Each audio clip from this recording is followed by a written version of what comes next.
Police का मुख्य कार्य विधि व्यवस्था का संधारण करना तथा अपराधों की रोकथाम एवं उसका उद्भेदन करना। अपराध की घटना घटित होने पर भारतीय दंड संहिता एवं विविध अपराध अधिनियमों के अधीन कर्ण दर्ज कर विधि के अनुसार कार्रवाई की जाती है। अपराधों के अतिरिक्त और सामाजिक तत्वों द्वारा समाज में कई ऐसी हरकतें की जाती है जो अपराध की श्रेणी में तो नहीं आता परंतु लोक शांति को बुरी तरह प्रभावित करती है और नागरिक जीवन, समाज, कानून व्यवस्था को प्रभावित करता है। ऐसी घटनाओं को नियंत्रित करने के लिए अन्य निरोधात्मक कार्रवाई के अतिरिक्त कुछ अन्य पंजियों का संधारण किया जाता है। उनमें से एक है गुंडा पंजी। गुंडा पंजी को ठीक से व्यवहार में लाने पर लोक शांति और व्यवस्था के संधारण में बहुत सहायता संभव है। नमस्कार दोस्तों, मैं हूं इंस्पेक्टर सुबोध और आप देख रहे हैं द लीगल लैब चैनल। दोस्तों, आज हम बात कर रहे हैं गुंडा पंजी की। आज हम देखेंगे गुंडा पंजी क्या है, गुंडों का चयन कैसे होता है, गुंडा पंजी का संधारण कैसे होता है, गुंडा पंजी कैसे एक व्यक्ति के जीवन को प्रभावित करता है, गुंडा के कितने प्रकार होते हैं, क्या गुंडा पंजी में नाम दर्ज होने से बचा जा सकता है। सबसे पहले हम जान लेते हैं आखिर गुंडा पंजी है क्या। जैसा कि नाम से ही स्पष्ट है, गुंडा और सामाजिक तत्वों का वह वर्ग है जो हमारी सामाजिक व्यवस्था को कुप्रभावित करता है, जिसका कुप्रभाव हमारे आने वाले पीढ़ियों पर पड़ता है। इनके व्यवहार का खामियाजा हमारी माँ, बहन, बेटियों को भुगतना पड़ता है। जाहिर है यह गुंडा वह दीमक है जो दिन प्रतिदिन हमारी सामाजिक व्यवस्थाओं को खोखला कर रहा है। इन्हीं असामाजिक तत्वों को चिन्हित कर पुलिस इनका नाम जिस पंजी में संधारित करती है उसी को गुंडा पंजी कहते हैं। अब प्रश्न उठता है कि गुंडों का चयन कैसे किया जाता है। गुंडों का चयन करने के लिए थानाध्यक्ष आसूचना संकलन करता है और उन गुंडों के खिलाफ साक्ष्य एकत्रित कर गुंडा पंजी में नाम अंकित करने हेतु अपनी अनुशंसा के साथ पुलिस अधीक्षक के पास भेजता है। पुलिस अधीक्षक जब थानाध्यक्ष की अनुशंसा से संतुष्ट हो जाते हैं तब उसका नाम गुंडा पंजी में अंकित करने हेतु आदेश देते हैं। गुंडा पंजी का जिक्र बिहार पुलिस मैनुअल के नियम 1315 में किया गया है, जिसमें स्पष्ट रूप से कहा गया है कि जिला अपराध प्रशाखा और थानों में आरक्षी हस्तक प्रपत्र संख्या 220 में गुंडा पंजी का संधारण किया जाता है। गुंडा पंजी व्यक्ति पर कैसे अपना प्रभाव डालती है। हर व्यक्ति अपने जीवन में एक मुकाम को पाना चाहता है, चाहे वह समाज में प्रतिष्ठा के रूप में हो, चाहे नौकरी के रूप में हो, व्यवसाय के रूप में हो, ठेकेदारी के रूप में हो, शस्त्र अनुज्ञप्ति के मामले में या पासपोर्ट प्राप्त करने में। गुंडा पंजी जीवन के हर वह मनचाही इच्छा प्राप्त करने में, जिसमें पुलिस द्वारा चरित्र प्रमाण पत्र निर्गत करने की आवश्यकता होती हो, व्यक्ति के वास्तविक अधिकारों से वंचित करता है। किसी के चरित्र प्रमाण पत्र पर पुलिस द्वारा की गई एकमात्र टिप्पणी, आवेदक का नाम थाना के गुंडा पंजी के अमुक शीर्ष में दर्ज है, उसके जीवन को बर्बाद कर सकता है।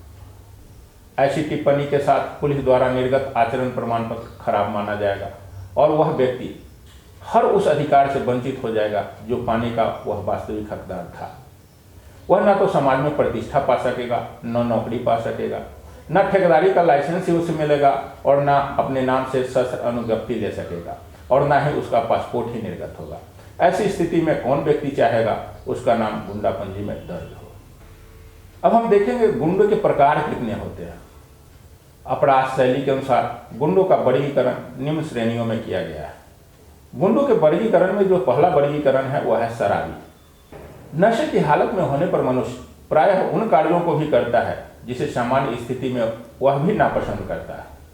शराब और ताड़ी के दुकानों के आसपास तमाम अभद्र लोग इकट्ठे रहते हैं, मस्ती में झूमते हुए चलते हैं, चिल्लाते हैं, गाली बकते हैं, बकवास करते हैं, जो सामान्य लोगों को असहज स्थिति में ला देता है। ये प्रायः शांति भंग करने वाले होते हैं। गुंडा का जो दूसरा स्वरूप है, दबाव डालकर पैसा ऐंठने वाले। समाज में ऐसे भी लोग होते हैं जो रहस्य खोल देने, बेइज्जत करने या परेशान करने की धमकी देकर पैसा वसूलते हैं और ऐसी ऐंठी गई रकम से समृद्ध बन जाते हैं। ये प्रायः जान माल की हिफाजत के नाम पर पैसा का वसूली करते हैं। मादक पदार्थों का अवैध कारोबार करने वाले, इस श्रेणी में गांजा की तस्करी करने वाले या अवैध ढंग से शराब चुलाने वाले शामिल किए जाते हैं। गुंडे लोग प्रायः अपना हित साधने के लिए इन प्रतिसिद्ध वस्तुओं के व्यापारियों के साथ साठगांठ कर लेते हैं। वह बिना लाइसेंस के आर्म्स रखते हैं और चूंकि आमतौर पर इन्हें गोली चलाने में आनंद आता है, इसलिए ऐसे लोगों से शांति प्रशांति के लिए बराबर खतरा बना रहता है। महिलाओं के साथ अभद्र व्यवहार करने वाले, इस श्रेणी में सड़क पर छेड़खानी करने वाले, सीटी बजाने वाले, टेलीफोन करने वाले, अभद्र प्रदर्शन करने वाले शामिल हैं। ऐसे मंचलों के कारण तेजाब फेंकने की बहुत से केस हुए हैं, जिनसे समस्या की भयंकरता का पता चलता है। गुंडा का एक स्वरूप कालाबाजारी करने वाले भी है। सामान्यतः खाद्यान्न की कमी से लाभ उठाने वाले अपने छिपाकर इकट्ठा किए गए स्टॉक की सुरक्षा के लिए गुंडों का सहारा लेते हैं। भ्रष्टाचार का दूसरा स्वरूप, जिनके साथ गुंडे संबद्ध पाए जाते हैं, ऐसे लोगों का नाम गुंडा पंजी में अवश्य दर्ज होना चाहिए। इसी के साथ ही गुंडा का एक और रूप है दंगाई के रूप में।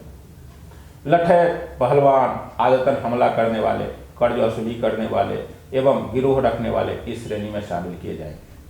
कुछ पेशेवर या भाड़े के आदमी भी डराने, आतंक फैलाने, प्रदर्शन या जुलूस में शामिल होने के लिए लगाए जाते हैं। जो व्यक्ति पहले कभी दंगा, आक्रमण या बलवों में शामिल रह चुके हों और जिन पर दंड प्रक्रिया संहिता की धारा 110 और 107 के अधीन बार बार अभियोजन चलाया जा चुका हो, उन्हें इस श्रेणी में अवश्य शामिल किया जाना चाहिए। गांव के दबंग लोग जो घूस लेकर दूसरे व्यक्ति के अधिकारों का हनन करते हैं अथवा किसी रूप में उनका समर्थन करते हैं, इस श्रेणी के अधीन आएंगे। गुंडे के एक स्वरूप मुकदमेबाज के रूप में है।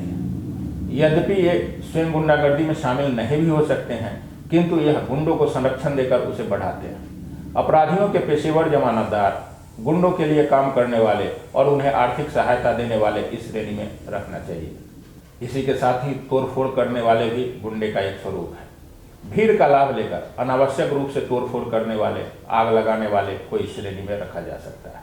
संप्रदायवादी, इस श्रेणी में सांप्रदायिक मनोभावों को भड़काने वाले सभी सांप्रदायिक उत्तेजक, सांप्रदायिक संगठनों के सक्रिय सदस्य, दूसरे स्थान से आए कटु शरणार्थी, पादरी, मौलवी और भिक्षु शामिल हैं, जो घृणा और धर्मांधता का उपदेश देते हैं और इस प्रकार सांप्रदायिक विद्वेष पैदा करते हैं। विभिन्न संप्रदायों के ऐसे नेताओं और प्रभावशाली व्यक्तियों को भी, जिनका प्रभाव सामान्य न होकर सांप्रदायिक हो, इसमें शामिल करने पर विचार किया जाना चाहिए। कुछ लोग छात्रों को भड़काकर उपद्रव या खतरनाक स्थिति पैदा करना चाहते हैं।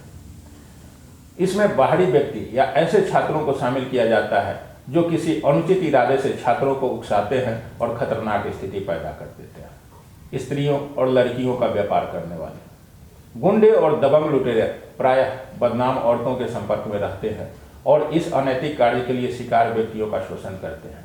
प्रायः जवान व्यक्तियों को फंसाकर वेश्याओं के घरों में ले जाए जाते हैं और वहां उनके मूल्यवान सामान लूट लेते हैं। जुआरी भी गुंडे की श्रेणी में ही आते हैं। जुए के अड्डे गुंडागर्दी बढ़ाते हैं। रास्तों के किनारे तीन तसिया वाले भी भोले भाले लोगों को भयभीत कर लूट लेने के लिए अपने बदमाशों को तैयार रखते हैं। इन लोगों को चिन्हित कर गुंडा पंजी में नामांकित करवाना चाहिए। इसके साथ ही छीन छोड़ करने वाले, इसके अंतर्गत वे लोग आते हैं जो मंदिरों में जाने वाले भक्तों और यात्रियों से अनुचित और आपत्तिजनक कुचक्रों से रकम ऐंठ लेते हैं। गुंडे का जो अंतिम स्वरूप है वह रेलगाड़ियों और बसों में बदमाशी करने वाले, इसमें बिना टिकट यात्रा करने वाले, खतरों की जंजीर खींचने वाले और ईंट पत्थर फेंकने वाले भी शामिल हैं। इसके अतिरिक्त थानाध्यक्ष गुंडा बही के अलावे बही में दर्ज अधिक कुख्यात हर एक गुंडा की निजी संचिका उसी प्रकार रखना चाहिए जिस प्रकार डोसिया रखी जाती है। पुलिस अधीक्षक द्वारा गुंडों का नाम दर्ज किए जाने का आदेश दिया जाता है। आदेश देते समय यह स्पष्ट कर दिया जाता है कि किन किन निजी संचिका अलग से रखी जाएगी। अब प्रश्न उठता है, क्या गुंडा पंजी में नाम दर्ज होने से बचा जा सकता है? जी हाँ, बिल्कुल बचा जा सकता है। अधिकांश लोगों को तो यह पता ही नहीं होता कि गुंडा होता क्या है। यदि यह जानकारी ज़्यादा से ज़्यादा लोगों तक पहुंचाया जाए और जब लोगों को गुंडा के बारे में सारी जानकारियाँ प्राप्त हो जाएगी तो इसके दुष्परिणाम से वह जान जाएंगे, तो निश्चित रूप से वह अपने आचरण में सुधार लाएंगे और अपने आप को उन कार्यों से दूर रखेंगे जो किसी व्यक्ति को गुंडा की श्रेणी में लाता है। बहुत से लोग जानकारी के अभाव में या गलत संगति के कारण बहुत सारे गलत कार्यों में शरीक हो जाते हैं और उन सारे लोगों से, खासकर नौजवानों से यह आग्रह होगा कि उन गलत कार्यों से दूर रहें। गुंडा पंजी में नाम दर्ज हो जाना व्यक्ति के जीवन को तत्काल प्रभावित नहीं करता, लेकिन इसका परिणाम दूरगामी होता है। अतः आप इन कार्यों में संलिप्त होने से बचें और अपनी छवि को बचा कर रखें। मेरा अनुरोध उन अभिभावकों से भी होगा जो मुझे सुन रहे हैं। अपने बच्चों पर निगरानी रखें और अपने बच्चों को गलत संगति से बचाए रखें। उम्मीद है यह वीडियो आपको पसंद आया होगा। यह वीडियो आपको अच्छा लगा तो आप मेरे चैनल को सब्सक्राइब करें, लाइक करें और इस वीडियो को ज़्यादा से ज़्यादा अपने दोस्तों में शेयर करें ताकि वह भी इससे लाभान्वित हो सके। धन्यवाद।